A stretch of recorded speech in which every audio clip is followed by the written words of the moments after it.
ఇందాకటి నుంచి మంచినీళ్ళు ఇచ్చినప్పుడల్లా ఆ ముసలోడు ఒక మాట అంటున్నాడు. అది తమిళో ఇంగ్లీషో అయితే ఐ అండర్స్టాండ్. ఇవి రెండో కాకుండా ఇంకేదో ఒక మాట అంటున్నాడు. ఏమన్నాడు? అదేమో శుక్రియా అంటున్నాడు. శుక్రియా అన్నాడా? అయ్యో అయ్యో, నిన్న అంత మాట అన్నాడా? అదేమన్నా భూతా? అంతకంటే ఘోరమైన మాట. ఎంత ఘోరం, ఎంత దారుణం. ఏంటది? ఇది విని కూడా నేను ఎలా బతుకున్నాను. కర్నల్ అంకుల్ ఇలాంటి పని చేస్తాడని నేను కల్లో కూడా అనుకోలేదు. అయ్యో అదేంటో చెప్తే నేను కూడా ఏడుస్తాను. నేను చెప్పలేను, నువ్వే చెప్పురా. ఆ, నేనా? నా నోటితో నేను చెప్పలేను, నువ్వే చెప్పు. నువ్వే చెప్పు. నేను చెప్పను, నువ్వే చెప్పు. నువ్వే చెప్పు. నువ్వే చెప్పు.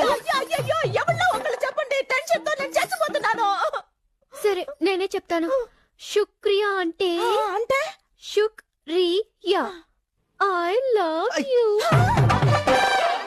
తరుణ్, కరెంట్ పోయింది, నేను వెళ్ళొస్తాను. బజ్జీలు తింటారా అంకుల్? వద్దు తరుణ్, నాకు అల్సర్. ఓహో